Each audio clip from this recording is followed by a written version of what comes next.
It's a real honour for me to be able to talk about this topic today. I take no credit for any of it because this work has been done by others, and I'm simply here to tell the story and represent what I think is generally seen as success in the biocontrol area using a fungus. This probably isn't what you would traditionally think of as a biopesticide, but in fact when you see the way in which these fungal endophytes operate, you will see they operate in a very similar way to a biopesticide. It just happens to be that they are actually in the plant. So the content of my talk will be first just to give you a brief introduction to what are fungal endophytes, what's the biocontrol issue, what's been achieved, how was it achieved, and what's next, other uses of endophytes I'll cover off very briefly at the end. So here we have a phytomicrograph of the inside of a leaf, and these lines here, these are the endophyte hyphae running between the cells of the leaf. And here's a electron microscope shot just showing these hyphae actually adhering to the outside of the leaf cell. They don't penetrate the leaf at all. And here we have a cross-section again showing just how abundant these hyphae are in the leaf. Each of these green dots here represents a hyphae. This is a tool that we use in the endophyte program to identify where hyphae are located. So the life cycle of this group of fungi is quite interesting.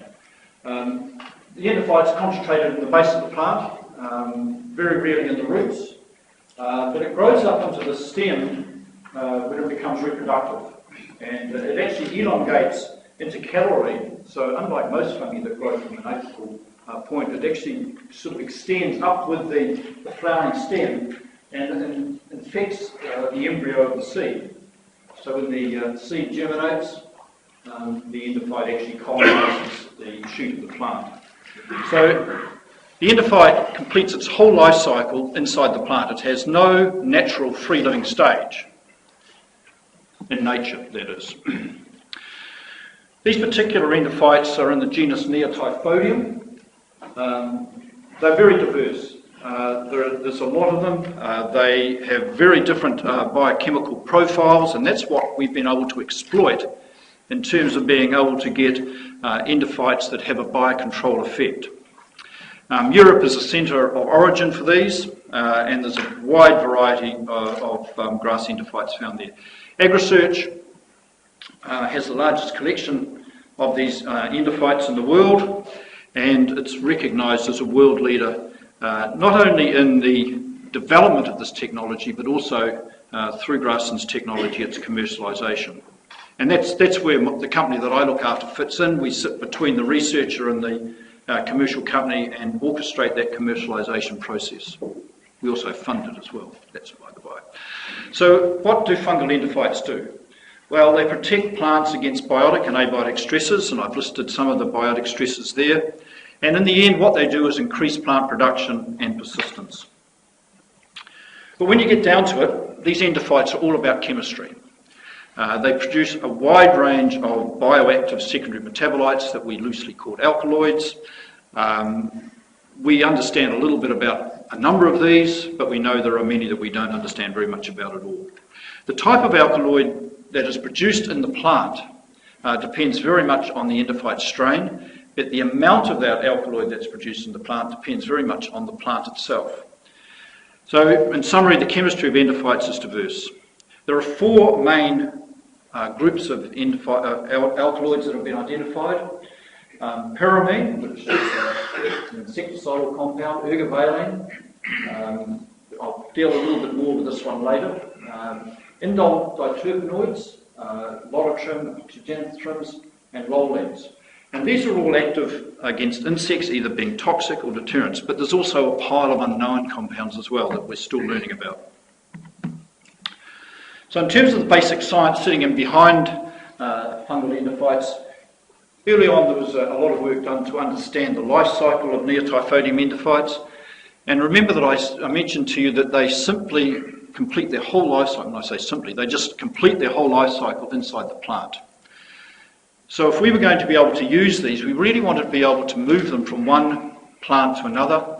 And so a lot of work was done to identify how we could grow these fungi out of plant tissue. Then, of course, there was a lot of work done to identify how you could actually re-inoculate them back into the plant that you wanted to put them in, determine whether they still would end up being transmitted by seed, understanding the chemistry that would go on that particular host plant that you'd put it in, maybe discovering unknown alkaloids, and that has certainly happened, and understanding the genes controlling the alkaloid expression.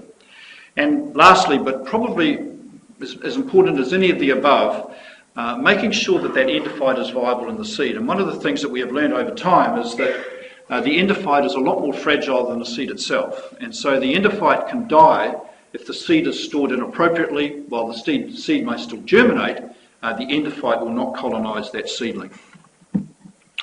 So what was the biocontrol issue? Well, back in the 80s and 90s, the major pest that was talked about with regard to Ryegrass, which is our major pasture species used in New Zealand, was Argentine stem weevil. And it caused significant damages in many populations of ryegrass, and you can see some of that damage here. And in some other populations, it didn't cause any damage at all. And it wasn't until later it was realised that, in fact, this difference that we were seeing in the paddock was due to the presence or lack of presence of endophyte. But more recently, and these pests have been around for a while, we've become aware that there are probably 6 major pests in our pastures which affect ryegrass persistence.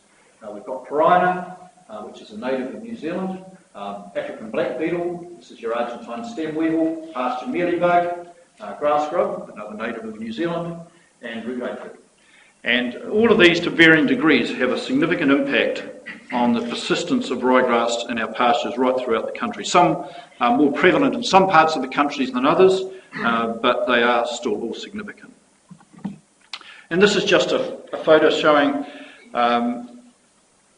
2 paddocks, exactly the same ryegrass cultivar, just that this one's got an endophyte in it and this one hasn't, and this is simply a pest effect. This isn't drought or anything else, this is an effect of a plant pest. And a meadow fescue, perhaps not quite as dramatic, but a similar effect. Here we have meadow fescue without an endophyte, and here it is with an endophyte. Dramatic differences. And in Australia, the same effect. This is on the New South Wales coast, in Bega, and this is in tall fescue rather than ryegrass. And again, you've got tall fescue without the endophyte and significant insect pest damage. And there's examples of this in other temperate areas of the world as well, not just Australasia. But, and there is a big but, and this is really where endophytes were first discovered, is that while endophytes, alkaloids, have a very powerful insecticidal effect, they also have some serious effects on the animals that graze these grasses. And ergovaline, it's a vasoconstrictor, and as such it constricts the blood vessels, and the animal has difficulty cooling itself when it's very hot, and likewise warming itself when it's very cold. And so this causes significant problems, and has done in the United States, where a lot of the tall fescue there was sown with a wild type, what we call toxic endophyte, which produced large amounts of ergovaline. And this is the cause of fescue toxicosis, which causes significant damage to animal extremities, such as hooves, tails, ears, and it can be so bad that in fact the hooves drop off. So it is a significant problem.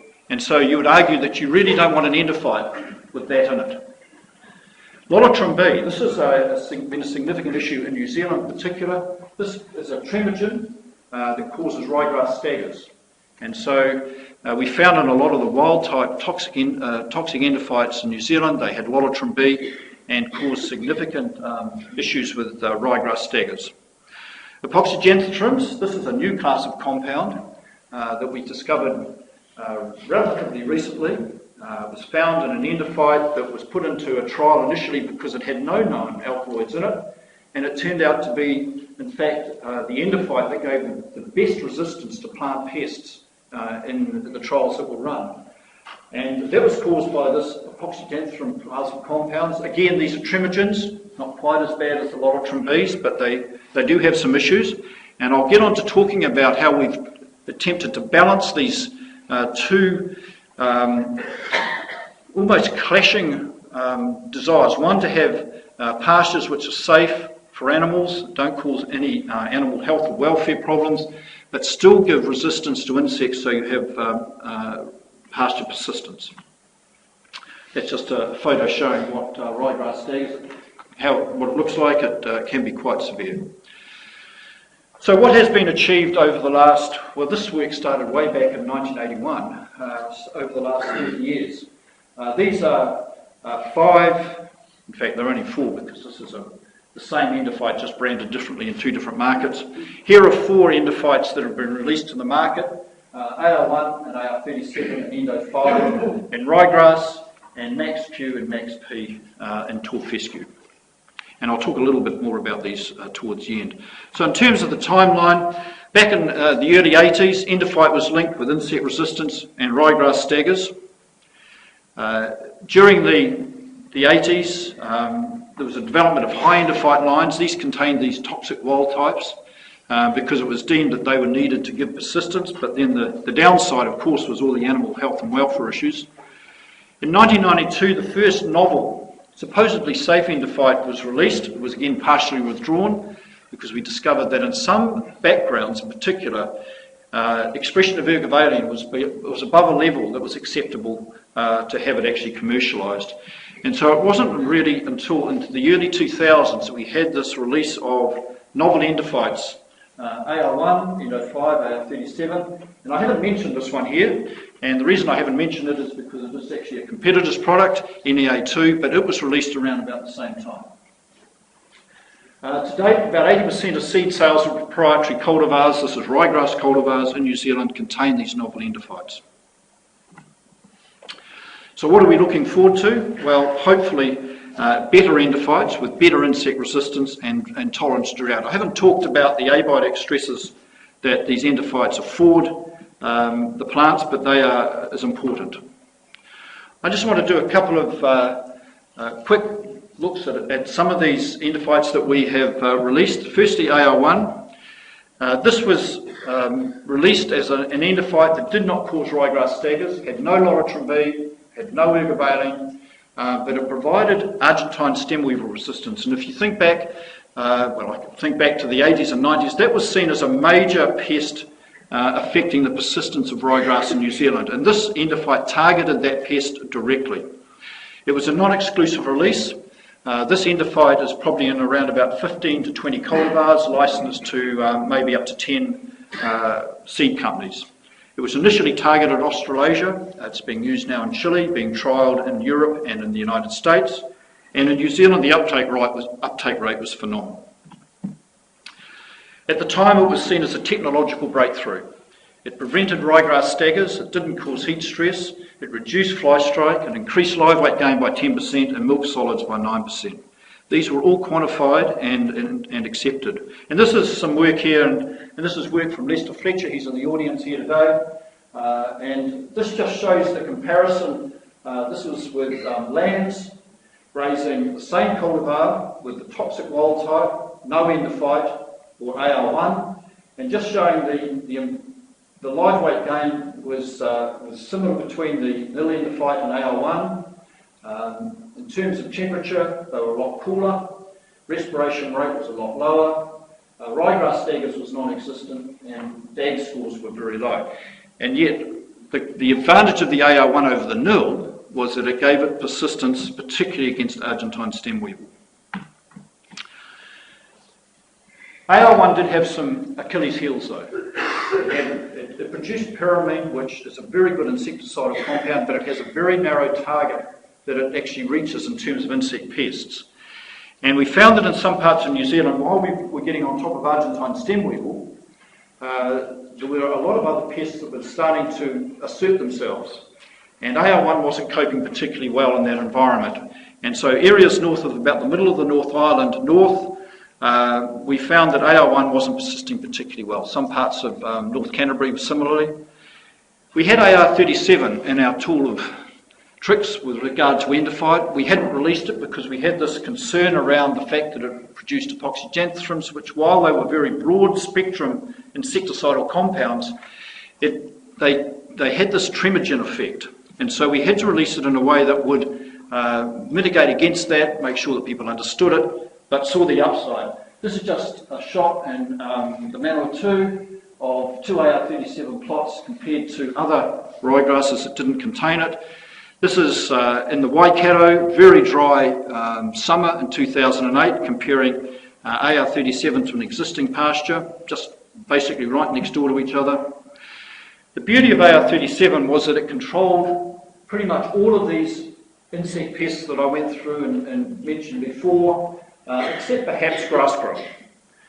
There is some evidence to suggest that it might, but it's not particularly convincing. In terms of effects in the field, Argentine stem weevil, you can see against these nil plots, basically all these endophytes, and when I talk about standard here, this is the toxic one that produces ergovated molotrum and pyramine. They were all effective against Argentine stem weevil.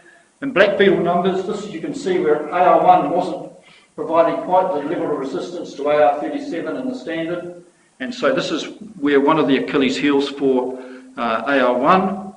Against Pirina, we've got AR37 in fact doing a lot better in 2 trials here compared to even the standard endophyte. Mealy bug, pretty much all the endophytes that we've looked at have some effect on pasture mealy bug. Root aphids, again AR37 had a dramatic effect on root aphid, even in sometimes much more dramatic than the wild type. And this was in fact almost a discovery about the importance of root aphid in New Zealand pastures. But there are issues, as I've already indicated, with AR37. Grass staggers can be experienced with them. They are short-lived and not normally as severe as those experienced with wild-type endophyte. And so our recommendation to farmers is that if AR1 persists on your farm, sow AR1. If it doesn't persist, use AR37, but not the high endophyte toxic wild-type. Just going to the United States, I just want to talk briefly about MaxQ. This is the story of fescue toxicosis. This ergovaline does all sorts of horrible things and reduces pregnancy rate, causes abortions, calf deaths, reduces calving rate, makes them intolerant to heat, grazing times reduced, forage intakes reduced, milk production's reduced, etc., etc.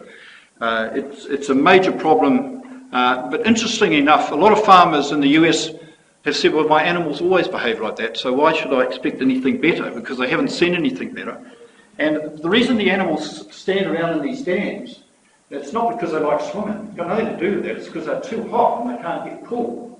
These are in days that are over 30 degrees, high humidity, and they basically just find areas where they can get their body temperatures down. MaxQ was released as a non-toxic endophyte. It's got patent protection on it. In this case, it was an exclusive release, at least for a defined period. It was marketed as an added value product. It improved plant persistence without any of the adverse animal effects that I've just described. And this is just an example of comparing Max, in this case it's MaxP, exactly the same endophyte, but it happens to be in Australia. Tall fescue without the endophyte compared to 2 cultivars with MaxP in it. Dramatic effect of this endophyte on giving it resistance to, in this case, black beetle.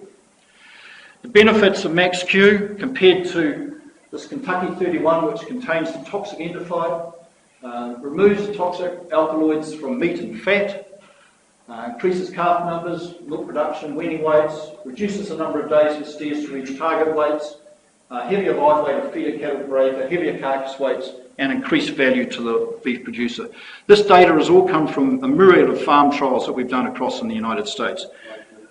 Thank you. This just shows the impact of this toxic endophyte. Here's the same cultivar called Jessup, called fescue. Here you've got MaxQ in it, and this is the toxic type. The animals are all standing in the shelter, looking for shade, looking to keep cool, whereas these guys out there happily grazing in the middle of the day, 30 plus degrees heat. So how was all this achieved? Well, it was all about understanding the process from the grass, including the fungus, through the chemistry, the impact on the insects, and the agronomy in the field. And so it was a multidisciplinary approach, very good science, strong international links, strong links to New Zealand industry, and strong commercialisation drive that kept focused on that product as the end point, which has been one of the points made by the previous speaker. This is a huge list of, and I've probably missed a few off here, of people that have been involved in this process over the last 20 and 30 years. They cover a whole range of disciplines: mycologists, chemists, plant scientists, entomologists, agronomists, seed scientists and animal scientists. It was a team effort, a multidisciplinary effort, and without that, almost I can assure you it would not have succeeded.